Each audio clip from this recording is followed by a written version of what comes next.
Өнөөдөр би өөрөө Малайзтай ямар ажил хийдэг болон компанийн талаар баг зэрэг хуваалцъя гэж бодлоо. Манай компани болохоор олон улсын эм болон вакцины үйлдвэрлэж борлуулдаг том компани байгаа. Түүн Англид байдаг. Дэлхийн нийтээрээ 70,000 гаруй ажилтнтай. Тэгээд 76 улсад бас салбартай. Малайз болохоор Аз болон Австралиг хамарсан төв байдаг. Тэгээд бид тэр төвд нь Солонгос талын багийн ахлагчаар ажилладаг байгаа. Одоо чи манай компани гаргадаг бүтээгдэхүүн гэх юм бол Sensodyne гэдэг оо байна. Дээрээс нь Panadol гэх хүчин намдаахын Terafil бас манай компаниас гаргадаг.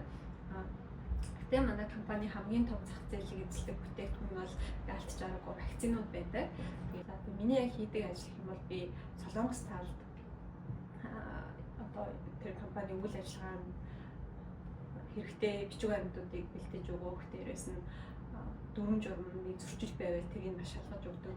Энэ одоо вакцинтай холбоотой бүх юм хүний амь настай холбоотой байдаг учраас бүх улс орнд тэрнтэй холбоотой маш хатуу хууль байгаа.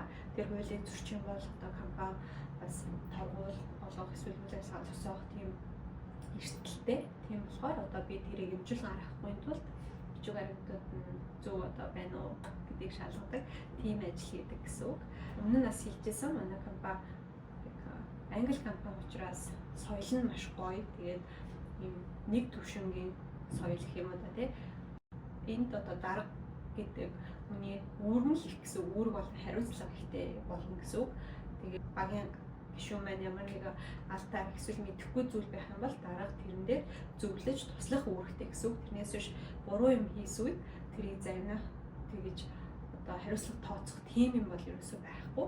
Тэгээд ажилд ороход бид нар авах ёстой, сонсох ёстой юм компани хичээлүүд байдаг. Тэрэнд бол дандаа тийм хамт ажиллаж байгаа хүмүүстэй яаж зөв харилцах уу, зөв сонсох уу гэх мэтчлэн хүний харилцаатай холбоотой юмнуудыг хичээлүүдийг зааж өгдөг. Ажлынхаа намайг анх ирэхэд хүртэл гэрт энэ нүүж ирэхэд хүртэл 4-5 ирээд туслаад цэвэрлэгээ хамт хийж өгөө. Бүр айгүй тийм гоё хүмүүс байдаг. Энийг төрсөн өдрийг байнга тэмдэглэж өгнө.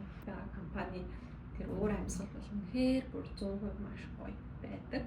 Ажлын стресс гэж байхгүй болохоор хүн ингэ цаанаасаа л ер нь айгүй гоё тэгээд тийм стрессгүй байт юм байна. Би том компанид ажиллаад үзэхэд маш их туршлага хөрвүүлж байгаа. Тэрнээс их сэтгэл хангалуун байгаас цаашд Малайз болон олон улсын ямар ч улсад байсан те гадаадаас ажиллах тийм сонирхолтой судалж байгаа хүмүүс байвал LinkedIn гэдэг сайт байдаг, аппликейшн. Тэрийг татаж аваад өөрөө бас мэдээллүүдийг оруулаад өөрөө бас ажилламаар байгаа салбаруудынхаа компаниудыг дагаад тэгээ job opening болох юм бол тэрэнд ингээд apply хийж тэгж бас болно гэж зөвлөмөр байна. За тэгээд бас асуулт байвал асууж болно. Комент хийсэй эсвэл намайг Instagram-аар дагаад бас асуулт асуугаарай. Pickleball ажлынхантайгаа ажиллаад орчаад ийм хүмүүстээ